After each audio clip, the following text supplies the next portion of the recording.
Coming up on 6:30 Point of View, the Boy Scouts of America is considering an about-face on their stance of having no gay leaders and youth members. 27 years ago today, tragedy struck the American space program when the Space Shuttle Challenger exploded not long after taking off. A look back on a terrible day for NASA and the U.S.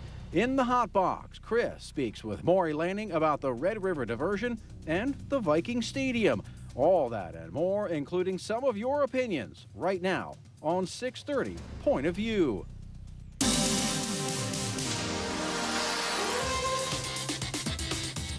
Hello and welcome to 6:30 Point of View. I am Robert Hahn. And I'm Chris Berg. Before we get into all this, I got to say I'm a huge snow fan, so it's nice to see. I know a lot of you are going to disagree with me, but I just love seeing the snowfall. I'll probably sing a different tune when I have to go clean off my car here in a little while, but I love seeing that snowfall. I was thinking the same thing with you. Yeah, I think it's kind of fun. It's been a while since we've seen this, and it might be actually a good thing as we talk about the diversion tonight with Maury Lanning. Exactly. All right, let's get to the Boy Scouts. The Boy Scouts are considering doing an about-face and allowing gays to be leaders and youth members. Your thoughts? We'll start with you. I don't have a problem with it. You know, they talk about, hey, we're going to keep this local. You're going to be able to decide on each chapter if they want to allow gays into as scouts, as scout leaders. Look, if you're not okay with that as a parent, then don't be a part of that scout pack. But I think obviously you're going to be able to vet and do things you want to do to make sure that you feel comfortable with that leader or other gay scouts in there. And correct me if I'm wrong, but last time I checked, scouts is about leadership, isn't it? Correct. So if you're going to go out there and be a leader, you've got to lead all people and be able to, you know, influence and lead and do those kind of things. So I don't think it's that big of a deal. No. We're doing it already now in the military, and I don't have a problem with it either. I mean, I think it goes along the same lines as whether you're Catholic or Protestant or Presbyterian. I don't think it matters because it is what it is. Let me ask you this. The Southern Baptist Convention has got a strong alliance with the Boy Scouts, and they went on to say, one of the leaders there said, this will ruin Scouts. No. Can you follow that thought process at all? Not at all. I can't either. I don't understand that. But it is what it is. Now, moving on to tragic day, 27 years ago. Where were you 27 years ago? You were what, 3? Yes, I was at preschool watching this. No, I was in my classroom watching this, and I remember similar to the 9/11 event where your jaw just hits the floor and you just go, am I watching some sort of Hollywood cut in here? Because it's so unbelievable. So sophomore in high school, I believe it was a geometry class, some sort of math class. And anyway, they brought in the television, made the announcement over the intercom. And I believe we got sent home early that day. That's how big a deal it was back then. Of course, school teacher Krista McAuliffe was on board. That was that little trivia that I learned from Mike Morgan earlier today. Do you know who originally was supposed to be on that flight and was not on it? I have no idea. John Denver, who ended up later dying in a plane crash himself. But yeah, he was originally scheduled to be on that flight, but it ended up being Krista McAuliffe, a school teacher.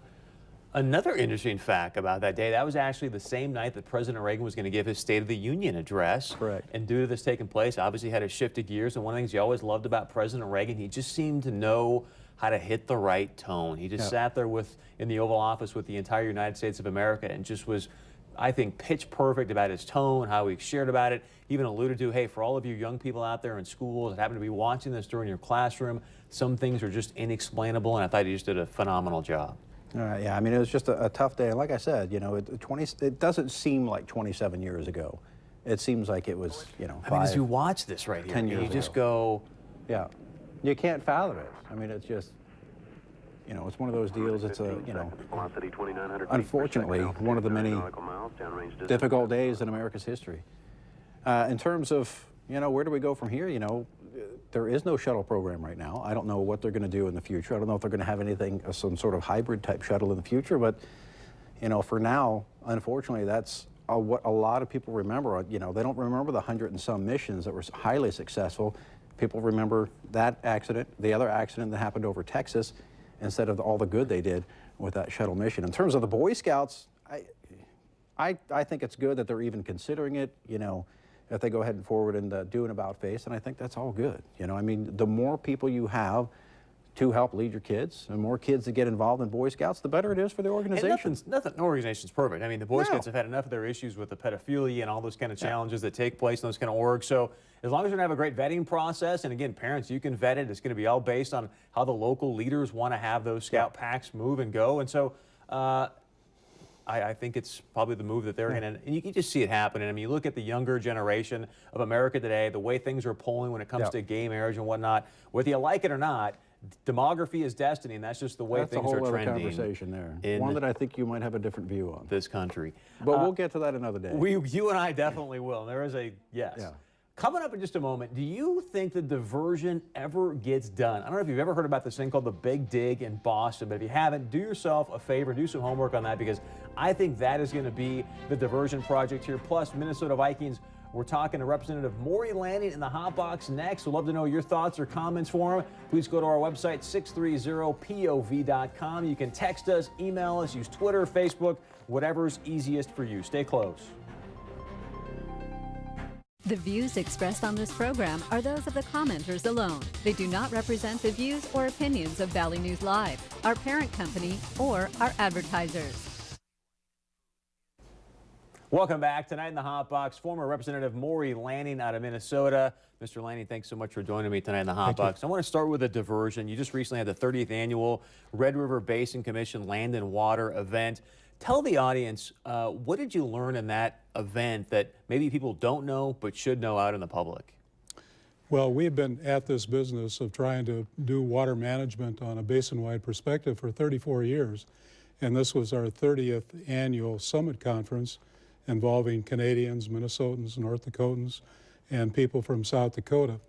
And we talked about a whole range of issues, drainage, water retention, talked about drought, talked about the diversion was one of the topics on the agenda for the session. And we've been coming together, as I said, for 30 years, and it's an opportunity for neighbors to discuss the issues and see if we can find some common ground on problems we're facing. Help me understand this, because I look at the Red River Valley, probably some of the best, if not the best, farmland in the planet.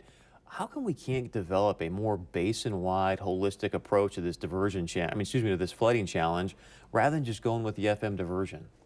We've been working on this on a basin-wide perspective, as I said, for a long time. In fact, back in 2009, North Dakota Senator Tom Fisher and I went to our respective legislatures and asked them to provide $1 million in funding for us to come up with a comprehensive long-range plan for flooding solutions here in the Red River Basin. And I have a copy of that plan here today. This has been formally submitted to both Minnesota and North Dakota.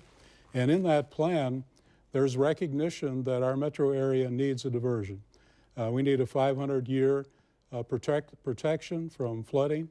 Hopefully 500 years will never come in our lifetime, but we didn't think we'd have the kind of levels we've had in 2009 and other years. But again, I'd like to see a more holistic approach. It sounds like obviously you're on board with a diversion. I want to get your thoughts on Oxbow. Oxbow recently opts out of the MnDAC Upstream Coalition and says, hey, I'm going to go with a ring levee dike. Your thoughts on that? Well, I think each community has to make those decisions for themselves. We with the Red River Basin Commission have, from the very beginning, have said we need to engage people upstream and downstream to make sure they're comfortable with what we're planning, what we're trying to do. Because we can't do just what's best for Moorhead and Fargo. We have to do what's best for the basin.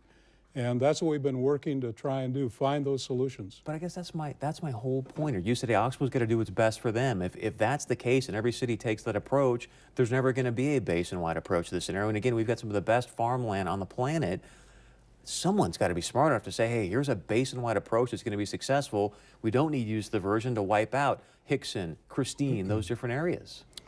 Well, we do need a basin-wide approach, and but it includes a diversion, you're saying? Well, a diversion, I think, is an important element. In order for us to provide the kind of protection we need in the Moorhead-Fargo metropolitan area, we need more than the dikes and levees that we have in place now or that we're looking at putting in place. That if that big flood ever comes along, which eventually it will, we're not going to be protected. And we run the risk of flooding out our metro area like Grand Forks. And look at the devastation that Grand Forks suffered as a result of that. Now, in trying to come up with this, we need to make sure that we do our very best to mitigate any upstream or downstream impacts that this diversion may have. And that's where the basin-wide approach comes in. And we've been very careful to engage people upstream and downstream to make sure that they get on board with the solution, that they provide their input. Two more quick questions for you. One is, can Fargo begin to build high rather than wide maybe to help mitigate some of this problem? Because I know a lot of this is about development. People are saying, hey, Fargo bought off Oxbow. Can we start to build maybe semi-high rises in Fargo, or is it because the soil is too slippery that we can't do that? I think you have a limit on the height of dikes because of the soil composition here in the metro area and in the basin. But Fargo and Moorhead both have been raising dikes. They've got plans to add to their dikes. But I think we're probably going to be about at the maximum. And when that big flood comes along, hopefully a long time from now, those dikes, as they're envisioned, are not going to be adequate to provide the protection we need in the metro area. Projections already have this thing about $2 billion. We know there's going to be a lot of lawsuits. In your opinion, does the diversion ever get done in your lifetime? I think there's a good chance. What would you give it, 50-50, 80-20? I think it's more than 50-50, but you know, it's not a foregone conclusion. It might not happen. A lot of it is going to depend on whether federal monies are there. North Dakota obviously has made a major commitment, as has the city of Fargo. I think they're prepared to do whatever it takes, but they can't do it alone. There's going to have to be substantial federal money involved, and that's probably the biggest question here. To what extent would there be federal money available? Maury, thanks for talking about the diversion. Coming up Wednesday night, we're going to have the mayor of Oxbow, Jim Nyhoff, with us. Stay with us. Representative Lanning is going to stick around. We're going to talk about Governor Dayton's budget proposal in Minnesota, as well as what's going to go on with the Viking Stadium. The money is not coming in like they anticipated. Is it going to fall now on more taxpayers' laps? And let us know your thoughts on the diversion and obviously the budget in Minnesota. Go to our website, 630pov.com. Love to hear your point of view. Stay close as we go to this unbelievably profitable break. Welcome back. With me tonight, Representative Maury Lanning. Again, Maury, thanks for sticking around. I want to touch on Governor Dayton's budget proposal for last week and also the Viking Stadium. As you saw, obviously, Governor Dayton saying, hey, we're going to raise taxi on the wealthier Minnesotans. I talked to Representative Paul Marquardt last week and said, hey, get ready. There's going to be an exodus out of Minnesota. Do you agree with that or not? I agree. And I've been very concerned about that, especially on top of what the federal government has done with President Obama's initiative, with what's been put in place now for taxing the higher income folks. I have a real concern about people exodusing Minnesota.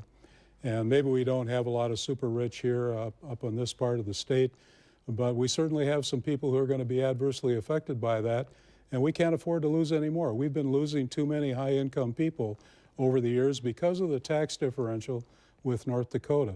And of course, you look at states like Florida and Arizona that don't have any income tax. You're going to be finding more and more people that are going to establish residency there. People who have money, they have the flexibility. They have the options of being able to move around. And I'm also very concerned with the governor's sales tax proposals and the impact that that will have on those of us on the border. The only advantage we've had on sales tax has been the fact that we don't tax clothing. And if we were to start taxing clothing, I'm afraid that would have some real negative impact on us in our border communities. I want to talk a little bit more about Moorhead specifically. You look at North Dakota right now, we've got a bill in that might suspend income taxes for 2 years in North Dakota. Again, another reason to move west if you're in Minnesota. How much does it begin to, I don't want to use the word decimate, but maybe I should, decimate Moorhead? We have been able, years ago, it goes back to the early 80s, we've been able to help level the playing field on taxes for businesses through disparity reduction credit and border city credits. We've been able to lower the cost of doing business in Moorhead, but there still is a differential. And I think it's anything you do to make the business and tax climate in North Dakota better than Minnesota is of great concern to us. And North Dakota is going in the opposite direction. They're not raising taxes, they're lowering taxes. And we have a real concern of the impact that will have on us, especially along the border. The one kudos you do have to give Governor Dayton, he is looking to lower corporate taxes by 14%. Yes. I think that is a good move in the right direction. Yes, we've been advocating that for years. Let's move to the Viking Stadium, because obviously this was your baby last year as you were going through this. I want to read you some stats, and you tell me where you see this thing's going. They anticipated roughly $348 million from the pull tabs gambling. They looked at 2,500 sites that were going to be in places across Minnesota. Right now, there's 120, not even close to that number, and they're at net receipts of $635,000. Is there a phase two, or what are we missing here? We knew it was going to be slow. We're not at all surprised by the fact that the revenue has not been coming in rapidly at this point in time. We expected that because you're dealing with charities, you're dealing with organizations out there that oftentimes have volunteers trying to put together their plan for how they're going to raise charitable gaming money. It's going to take time. We knew that. The $348 million is what we would pay for over time, over a 30-year period of time. You probably would need $25 to $30 million a year to cover the bond indebtedness of that investment. We're still hopeful and optimistic that that money will be there as we go forward. We don't need the money right now. We're not spending money right now. Construction hasn't started. They're still trying to get the building planned and move in that direction. And so there's no reason to panic at this point in time. Any chance you forfeit? Right now it's $800 for a bar to put in all the electronic stuff up front. Any chance you guys forfeit that? Says, hey, we need more penetration to get this money coming in? I think they need to look at all the people involved with this, at what can we do to provide incentives for organizations to set up the electronic pull tabs and electronic bingo. And we think bingo, by the way, is going to generate more revenue even probably than the pull tabs.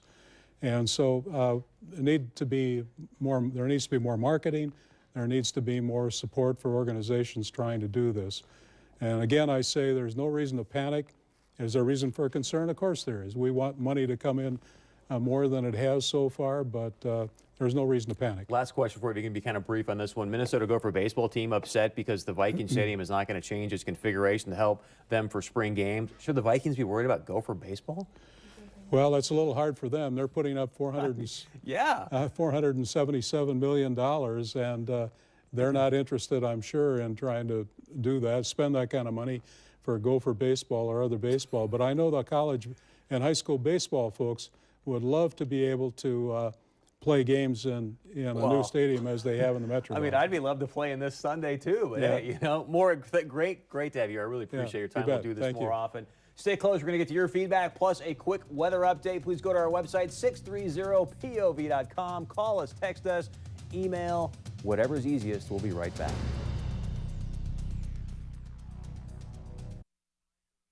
Winter storm warning in effect tonight. Be careful if you're planning on driving. May want to even rethink hitting those roads this evening in the areas where we have that winter storm warning.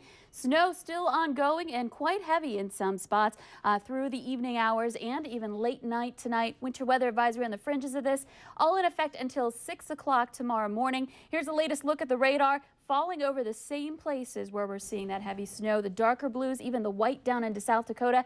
That's all lifting its way north and eastward and will be falling over the same spots, basically slowly drifting its way eastward. Taking a closer look again, Fargo-Moorhead still seeing the snow.